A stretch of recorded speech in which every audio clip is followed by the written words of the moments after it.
ஏய் வாடா வாடா வெளியில வாடா வாடா வாடா. ஏய் கூப்பிடுறா கூப்பிடுறா அக்கால கூப்பிடு. இந்த வீட்டுல இருக்கிற திமிரு பிடிச்சவங்களா கூப்பிடுறா கூப்பிடு. ஏய் வெளியில வாங்கடி. ஐயோ சரியா சரியா என்னாச்சு? ஐயோ சரியா கை விடு. சரியா என்னாச்சு? என்னடா இதுக்கு என்னாச்சு? அடிச்சீங்க சரியா சொல்லு. என் வீட்டுக்கு வந்து மரியாதை இல்லாம ஏன் சட்டையை பிடிக்கிறான்? அவன் வயசு என்ன என் வயசு என்ன? அதான் 4 போடு போட்டேன். அவருங்க பூபதி போட்ட கட்டே ரொம்ப ஸ்ட்ராங்கா இருக்கும். கட்டே எவ்வளவு ஸ்ட்ராங்கா இருந்தா உன் தம்பிக்கு அடி எப்படி விழுந்திருக்கும்? இவன என்ன நினைச்சிட்டு இருக்க நீ? ஏய் நீ என்ன நினைச்சிட்டு இருக்க? என்ன அடிக்கிறதுக்கு ஆள் அனுப்புறியா? ஓடி பையன் இவன் அடியாளா? ஏய் பொம்பளைங்க எல்லாம் சேர்த்துக்கிட்டு இந்த வீட்டுல என்ன அள்ளி ராஜ்யமா நடத்துறீங்க? ஏய் பொறுக்கி அயோக்கிய ராஸ்கல், நீ மனுஷனாடா? நல்ல குடும்பத்துல பிறந்தவனா? ஏய் நான் நல்ல குடும்பத்துல பிறந்தவனா? நீ தான் ஓடிகாலி. நீ என்ன பத்தி பேசாத. ஏய் ஆசமா போறவனே, உன்னாதானே என் கர்ப்பமே கலைஞ்சு போச்சு. உன் பிரச்சனையை வேண்டாம் ஒதுங்கி போறப்பதான் எனக்கு ஆக்சிடென்ட் ஆகி என் குழந்தைய இழந்துட்டு நிக்கிறேன். ஓ மேட்ரு இப்படியா? எனக்கு தெரியாது. இது எனக்கு அன்னைக்கே தெரிஞ்சிருந்தா பார்ட்டி கொடுத்திருப்பேனே. டேய் என்னடா சொல்ற? ஏய் உனக்கு காது கேட்கல? என்ன ஏமாத்திட்டு போனவள அவ்வளவு சீக்கிரம் வாழ விட்டுருவனா? என்னப்பா நீ எல்லாம் ஒரு மனுஷனா? ஏன் இப்படி மிருகத்தனமா நடந்துக்கிற? ஏய் முதல்ல அவங்கவுங்க ஜோலியை பாருங்க. பெருசா வந்துட்டாளுங்க. இவன் என்ன ஏமாத்திட்டு ஓடி போவா, நாங்க அதை மன்னிச்சு மறந்துடணுமா? நிக்கிறாளே மேகலா, இவன் கையை நீட்டி அடிக்க வருவா, சொடக்க போட்டு சவால் விடுவா. நான் வாயை பொத்திட்டு கம்முடு போகணும். உங்களெல்லாம் நிம்மதியா இருக்க விட மாட்டேன். இந்த குடும்பத்தை நார் அடிக்காம போக மாட்டேன்.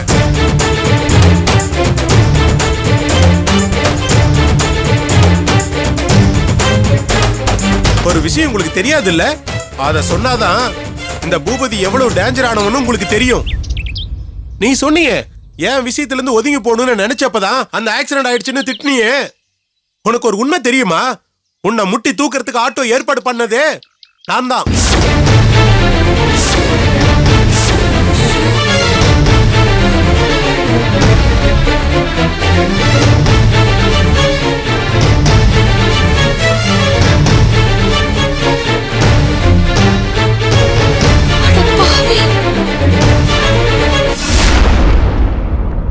இப்ப தெரியுதா இந்த பூபதியை பத்தி? ஐயோ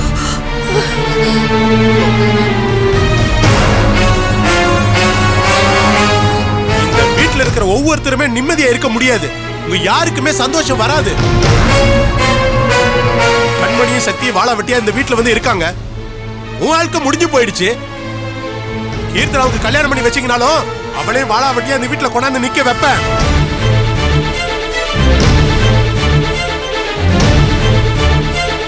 இந்த கோவம் ஒரு நாள்ல தீர்றது கிடையாது. இந்த வீட்டுல இருக்கிற யாரும் நிம்மதியா இருக்க கூடாதுன்னு ஒவ்வொரு நிமிஷமும் யோசிச்சுட்டு இருக்கேன். நிம்மதியா இருக்க விட மாட்டேன்.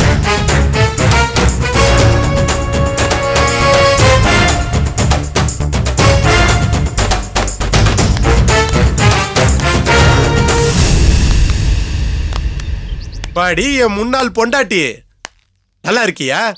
என்ன பாரு, நல்லா இருக்கேன், சந்தோஷமா இருக்கேன். பெரிய மங்காமா மாதிரி சபதெல்லாம் விட்டுட்டு போன, இப்ப வேற ஒருத்திய கல்யாணம் பண்ணிக்கிட்டு ஜாலியா இருக்கேன்.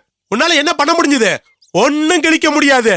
என்ன நான் ஆம்பளடி. கண்மணி கண்மணி உள்ள வா. கண்மணி இங்க நிக்காத.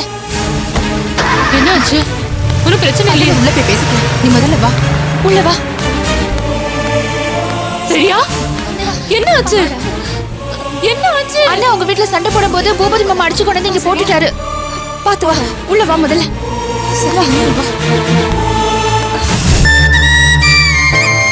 அட பாவீங்களா,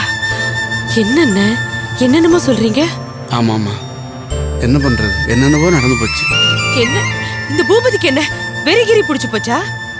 அவன் நடந்துக்கிறத பார்த்தா எனக்கே பயமா இருக்குமா. ஏங்க பூபதி இவனை குறி பாக்குறவங்க கிட்ட கூட்டு போலாமே, அவன் ஜாதகத்துல ஏதாவது கோளாறு இருக்கான்னு பாக்கலாமே. நீ வேற அமுதா, அவன் நல்லா அவங்க அப்பன் வச்சு கேட்டுட்டு ஆடிட்டு இருக்கா. பெரியமா, நான் வேணா பூபதி அண்ணனை வீட்டுக்கு அழைச்சிட்டு வரேன். ஒரு நாள் தங்க வச்சு பக்குவமா பேசி புரிய வைக்கலாமே. இல்லடா சரவணா, அவன் யார் சொன்னாலும் கேட்க நிலைமையில இல்ல. அவன் மொத்தமா அந்த விஜய் பொண்ணுகிட்ட சரண்டர் ஆயிட்டான். பாவண்ண கண்மணி என்கிட்ட வந்து நான் செத்தாலாவது என் குடும்பத்தை பூபதி நிம்மதியா வாழ வைப்பாரான்னு சொல்லி அழுதுட்டு போறா. அவ அந்த மாதிரி சொன்ன உடனே எனக்கு அப்படி பதறி போச்சுன்னே. ஒரு பொண்ணோட மனசும் வயிறும் எரிஞ்சா நம்ம குடும்பம் நல்லாவானே இருக்கும். இது என்ன என் பிள்ளைக்கும் புருஷனுக்கும் புரியவே மாட்டேங்குது. இந்த கேள்விக்கு என்ன பதில் சொல்றதுன்னு எனக்கு புரியலம்மா. கோபம் வந்துட்டா அவங்களுக்கு எல்லாமே மழுங்கி போயிடுதுன்னு நினைக்கிறேன். நான் கூட கண்மணி என்கிட்ட வந்து அழுத பிறகு பூபதியும் அவங்க அப்பாவையும் போய் பார்த்து இது விஷயமா 2ல 1 பேசி முடிவு பண்ணிடணும் அப்படின்னு நினைச்சுதானே வீட்டுக்கு கிளம்பலான்னு இருந்தேன். ஆனா இப்போ பாவன்னு செழி அவனு போய் இந்த மாதிரி பண்ணிருக்கானே. தன்னோட அக்காளுக்கு பூபதி பண்ண கொடுமையை தாழ முடியாம அதை தட்டி கேட்கறதுக்காக வந்திருப்பான். எனக்கு கூட பிறந்தவனுக்கு கோபம் வராம என்ன இருக்கும்? அதுக்காக வந்த பையனை கட்டி போட்டு அவனை அடிச்சு என் வயித்துல பிறந்துட்டு பூபதி ஏன் இப்படி காட்டு பின்னாடித்தனமா நடந்துக்கிறான்? எனக்கு ரொம்ப வேதனையா இருக்குண்ணே. இப்ப வருத்தப்பட்டு என்னமா ஆக போகுது? அந்த வெள்ளையம்மாலையும் அவன் மகனையும் பூபதி அடிச்சான் பாரு. 2 பேரும் அப்படி துடிச்சு போயிட்டாங்கம்மா. அந்த பாவம்லாம் அந்த குடும்பத்தை சும்மா விடாதுமா. அந்த வெள்ளையம்மா சொன்னிச்சு விஜயும் அவளோட மகனும் ஒருத்தருக்கு ஒருத்தர் லவ் பண்ணாங்களாம். சொத்தை வித்து கொடுத்துருக்கான். மொத்தமா பணத்தை வாங்கிட்டு லவ் பண்ணலன்னு சொல்லி ஏமாத்தி அமைச்சிருக்கான். அந்த அதிர்ச்சியிலே அவன் பைத்தியமா சுத்திட்டு இருக்கான். வெள்ளையம்மா கதறிக்கிட்டு சொல்றாம்மா. பொதுவா எனக்கு என்னவோ அந்த விஜய் பொண்ணு மேலதான் சந்தேகமா இருக்கு. வெறும் பணத்துக்காகவே அவங்ககிட்ட நடிச்சு ஏமாத்திருப்பாளன்னு தோணுது. இதுக்கு மேலேயும் அமைதியா இருந்தா ஒன்னும் பிரயோஜனம் இல்லம்மா. என்ன செய்யலான்னு யோசனை பண்ணுமா. எனக்கு ஒரே ஒரு யோசனை தானே தோணுது. என்னம்மா? உடனே கண்மணி வீட்டுக்கு போய் நான் அவங்கள பார்த்து பேசணும்னு. இந்த பாவி பையன் பண்ண காரியத்துக்கு நான் உங்ககிட்ட மன்னிப்பு கேட்கணும்னு. பாவம் அவங்க எவ்வளவு நொந்து போயிருப்பாங்க. அவங்க வயிறு எரிஞ்சு சாபம் விட்டா நம்ம குடும்பம் விளங்குமான்னு. இந்த கேள்விக்கு என்ன பதில் சொல்றதுன்னே எனக்கு புரியலம்மா. கோபம் வந்துட்டா எல்லாமே மழுங்கி போயிடுதுன்னு நினைக்கிறேன். அண்ணே நான் மேகலா வீட்டுக்கு போய் அவங்கள பார்த்து பேசிட்டு வந்துடுறேன். சரிம்மா, நல்லதுதான். உடனே பார்த்து பேசிட்டு வா. அமுதா நான் போயிட்டு வந்துடுறேம்மா. சில்லறை ஏதாவது இருந்தா கூட. இது வரேன். இருமா என்கிட்ட இருக்கு. இந்தா இதை வச்சுக்க. வரேண்ணே. சரிம்மா. சரவணா நான் போயிட்டு வந்துடுறேன்.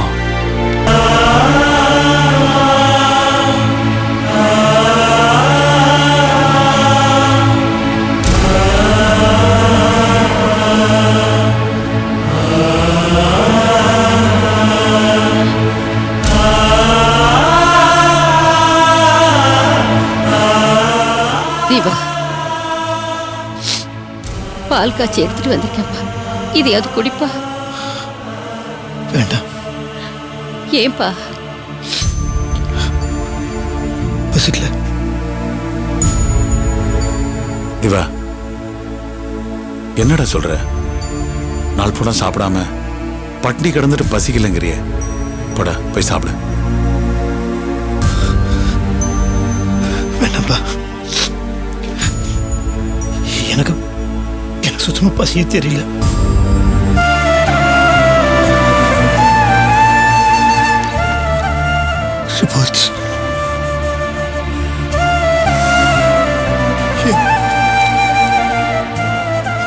என் குழந்தை உருவானதுல இருந்து படிப்படி அதோட வளர்ச்சியை பற்றிய ரிப்போர்ட்ஸ்.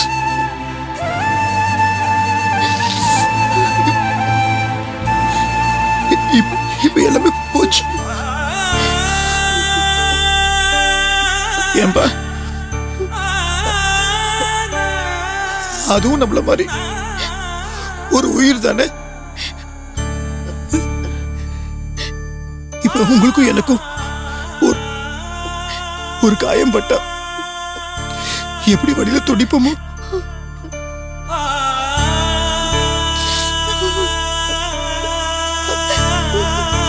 அதே மாதிரி தானே. அதே மாதிரி சத்தம் இல்லாம அழிஞ்சு போயிருக்கும்.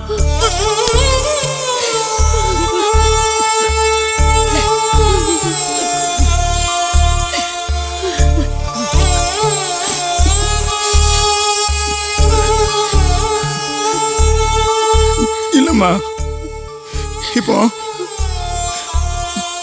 நம்ம கத்துறோம், கோவப்படுறோம், பேசுறோம்.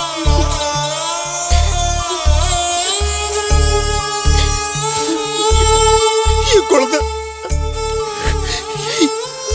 அந்த ஸ்டேஜுக்கு வரதுக்கு முன்னாடியே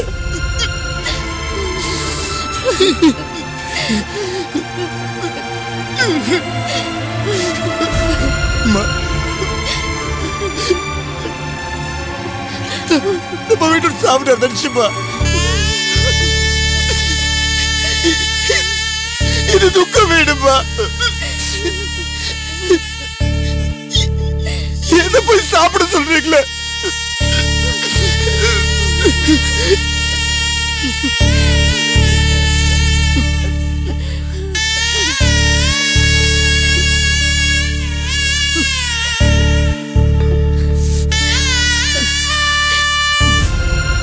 தீபா, நீ ஆம்பளடா. இத பத்தி எல்லாம் யோசிச்சு நீ வேதனைப்படுற. இதுல ஒரு துளி கூட அவளுக்கு இல்லையடா. அவ மனசு பாறை மாதிரில இருந்திருக்கு. அதனாலதான் மனசு கூசாம இப்படி ஒரு காரியத்தை பண்ணிருக்கா. எனக்கு ஒண்ணுமே பிடிக்கலம்மா, ஒண்ணுமே பிடிக்கல. என் குழந்தைய பத்தி நிறைய கண்ண வச்சிருந்தம்மா. அதுக்கு என்ன பேரு வைக்கணும், எந்த ஸ்கூல்ல சேர்க்கணும்,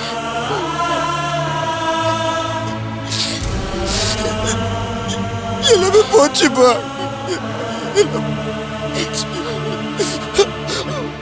வளர்றதுக்கு முன்னாடி கருகி போயிடுச்சுப்பா. திவா, என்னப்பா அது இப்படியா உடைஞ்சு போய் பேச? உன் துக்கம் எவ்வளவு பெருசுன்னு எனக்கு புரியுது. அந்த துக்கத்திலே மூழ்கி போயிடக்கூடாதுப்பா. அந்த வயசு உனக்கு இல்ல. எந்த காரணத்தை கொண்டும் சோர்ந்து உட்கார்ந்துடக்கூடாதுப்பா. முடியலப்பா, முடியல. அப்படியெல்லாம் சொல்லக்கூடாது. சந்தோஷமோ துக்கமோ வரத்தான் செய்யும், நம்ம பாதிக்கத்தான் செய்யும். பாதிக்கிற விஷயங்களை புடிச்சு வச்சுட்டே இருக்கக்கூடாது, அதை போக விட்டுறணும். இப்போ உன் மனசுல இருக்கிற துக்கத்தை நினைச்சிட்டே இருக்காதப்பா. அழ வேண்டிய அளவுக்கு அழுதுட்டு அடுத்து செய்ய வேண்டியதை பார்க்கணும்ப்பா. ரொம்ப ஈஸியா சொல்லிட்டீங்கப்பா.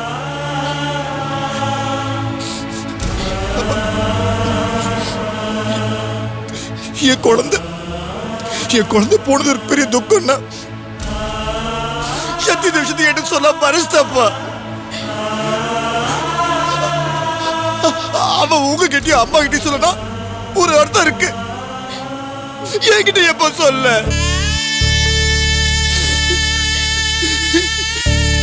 இதெல்லாம் நினைக்கும் போது மனசுக்கு ரொம்ப கஷ்டமா இருக்குப்பா. அந்த பாவி இப்படி பண்ணிட்டாளடா. உன்னையும் அழ வச்சு உன்னை பார்த்து நாங்களும் அழற மாதிரி பண்ணிட்டாளே. ப்ளீஸ்மா, நான் கொஞ்சம் தனியா இருக்குன்னு ஆசைப்படுறேன், விட்டுருங்க. இல்ல திவா, நான் என்ன சொல்ல வரேன்? ப்ளீஸ் ப்ளீஸ் விட்டுருங்க.